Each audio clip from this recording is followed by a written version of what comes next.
એક છોકરાને બાપાએ પૂછ્યું કે બેટા આ માખીઓ ઉડે છે એમાં આપણને ખબર કેમ પડે કે આમાં સ્ત્રી એટલે નારી જાતિ કેટલી છે કઈ છે અને પુરુષ જાતિ કઈ છે ખબર કેમ પડે? છોકરો કે સાવ સીધી વાત છે બાપા, તો તને ખબર પડે તો પડે.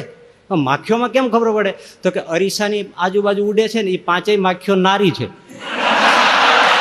અને આ બાજુ આપણી બાજુ જે ઉડે છે ને એ બધા ભડભાદર છે બધા. એક જણ મુંબઈ જતો હતો, એની પત્ની ઉધરસ આવતી હતી. એટલે એને શું ઉધરસ છે તો ઉધરસ માટે કઈ દવા સ્પેશિયલ આવતી હોય તો એ કે લેતી આવું. અને પૂછ્યું તારા ગળા માટે કઈ લેતો આવું? તો કે આવેલો 5 તોલાનો હાર લેતા આવજો. 5 તોલાનો હાર. મુંબઈ સુધી આને ઉધરસ આવી.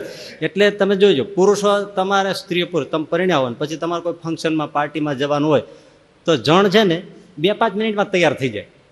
આ માથું વળ્યું, દાઢું આમ અંબે લહરકા મારી હરખું કર્યું, આમ કર્યું, આમ કર્યું, એક ટાઈ બાંધી ન બાંધી હરખું કર્યું, હે હાલો બૂટ ચપ્પલ પહેરીને તૈયાર થાય, હલ્યો હાલો હાલો આવું છું કે. એ તૈયાર થવામાં તમારે કેટલોય સમય કાઢી નાખે, ટાપક ટીપક કરવામાંથી નવરાજ ન થાય. એક છોકરાને બાપાએ પૂછ્યું કે બેટા આ માખીઓ ઉડે છે એમાં આપણને ખબર કેમ પડે કે આમાં સ્ત્રી એટલે નારી જાતિ કેટલી છે કઈ છે અને પુરુષ જાતિ કઈ છે ખબર કેમ પડે? છોકરો કે સાવ સીધી વાત છે બાપા, તો તને ખબર પડે તો પડે. માખીઓમાં કેમ ખબર પડે? તો કે અરીસાની આજુબાજુ ઉડે છે ને એ પાંચેય માખીઓ નારી છે,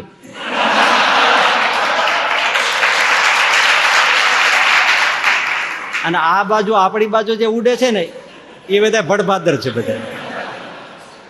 છોકરાએ મારું જબરું વિજ્ઞાન ખોલી કાઢ્યું.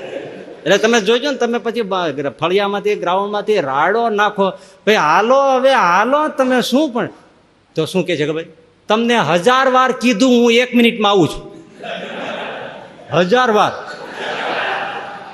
1 મિનિટમાં આવું છું. એટલે 1000 વાર કયો તો 1000 મિનિટ લાગે, પાછું સ્વીકારે જ નહીં, હમણાં આવું. અને એટલી બધી વાર લગાડે, એટલી બધી વાર લગાડે, તો તૈયાર થઈને પછી ઘરવાળી નીચે આવે તો ઓલો કે હવે તું ઊભી રહે હું દાઢી કરતો આવું. તો કે કાં તે વાર એટલી બધી લગાડી ઉગી ગઈ.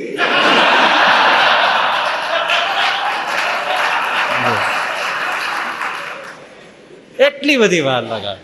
અને એમાં જો બહાર ગામ જવાનું હોય, રેલવે પકડવાની હોય તો ઓલો થાકી જાય તોય તૈયાર થાય નહીં તમારે. આવે ને પછી જાય ને જેવા પહોંચે ને ત્યાં ટ્રેન ચૂકી જાય.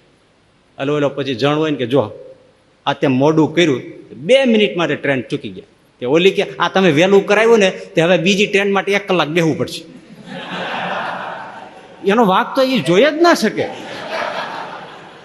તમે થોડું આ મોડું કર્યું તો શું વાંધો, તો બીજી ટ્રેન માટે આટલું બેસવું જ ના પડે, એ સ્વીકારે જ નહીં. અને તમે જોજો, આ તમારો જ વિષય જો, આમાં કાંઈ ખબર ન હોય એમને.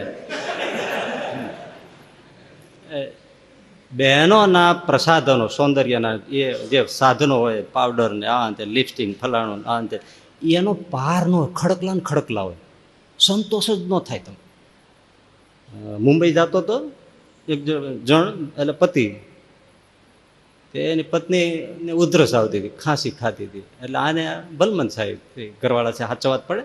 એટલે કે હું મુંબઈ જાઉં છું, એટલે એને શું ઉધરસ છે તો ઉધરસ માટે કંઈ દવા સ્પેશિયલ આવતી હોય તો એ કહે એ લેતી આવું, સિરપ લેતો આવું કે ટીકડી કે એવું કંઈ લેતો આવું. સવારે જાઉં છું સાંજે પ્લેનમાં, એટલે આમ પાછો આવું ટ્રેનમાં, રાતે જ નીકળે, સવારે બીજે રહ્યો હોય. એટલે આને પૂછ્યું તારા ગળા માટે કંઈ લેતો આવું? તો કે આવેલો 5 તોલાનો હાર લેતા આવજો. હવે આને એમ કે ખદીરાદી મંગાવશે, 5 તોલાનો હાર. મુંબઈ સુધી આને ઉધરસ આવી.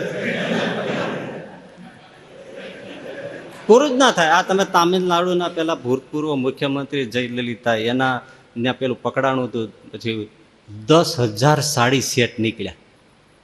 10,000 એને કરવા શું છે? 10,000 સૂંઘે તો વાર લાગે, પહેરવાની તો વાત જ જવા દે. પણ એને સંતોષ ન જાય.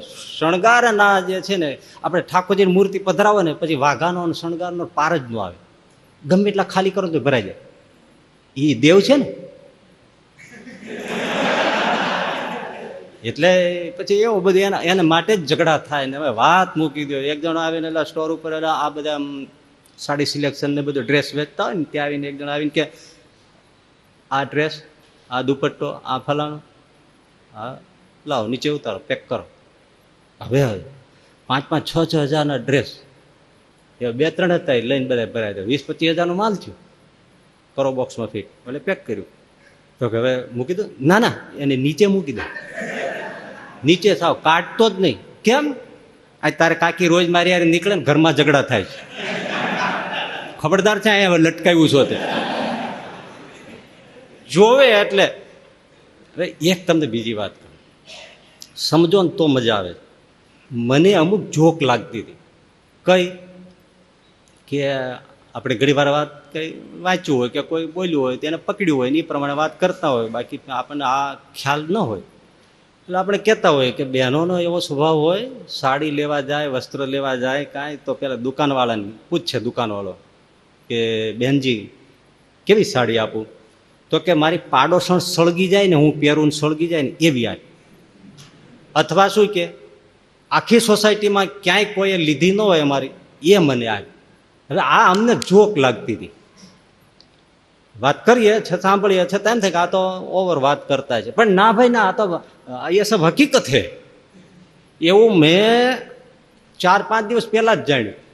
કારણ કે આ વિષયમાં જયારે પડીએ આ બધું જો પાસે અત્યારે કોકને એવા હોય ને, મેં એનો ધંધો કરે છે, આપણે ગરીબગત છે, બૈરાન ડ્રેસીસ ને બધું એનું વેચે છે. મેં એને પૂછ્યું, મેં કીધું આમાં કેવું કેવું હોય? આ રિસર્ચ વગર તો કાંઈ ન કહેવાય ને. એટલે મેં આ વાત કરી તો મને કે ના સાહેબ જોક નથી, સાવ સાચી વાત છે. અમારે ત્યાં જે બૈરાઓ બધી સોસાયટીમાંથી આ બધા ડ્રેસ ને આ બધું લેવા આવે, એને જેટલું કીધું એટલું મારે તમને કહી ન શકાય. એ કે સાવ સાચી વાત છે.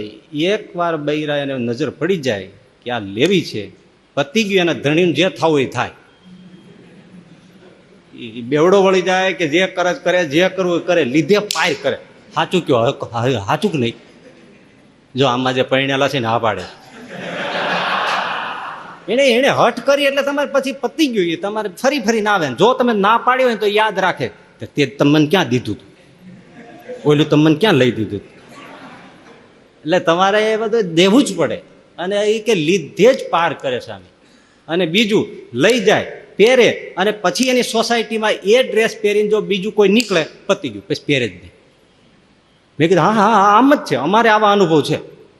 એ પછી મૂકી દે, કાં કોઈને દઈ દે, કોઈને ભેટમાં દઈ દે, કાં વેચી નાખે, કે ગમે તે કરે, એ ન પહેરે. ગજબ કહેવાય.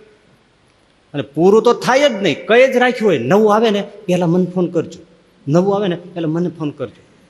એટલે કોઈએ ન પહેર્યું હોય ને એ પહેલા પહેરીને દર્શન દઈ આવે બધાને શણગારના. એટલે સબ હકીકત છે. આ કઈને મારે શું કહેવાનું છે એ કે બૈરાઓ ખુશ થાય છે, પુરુષો જોઈને ખુશ થાય, પણ બેય મરે છે. એ ખબર નથી. આપણે એ વાત કરવી છે.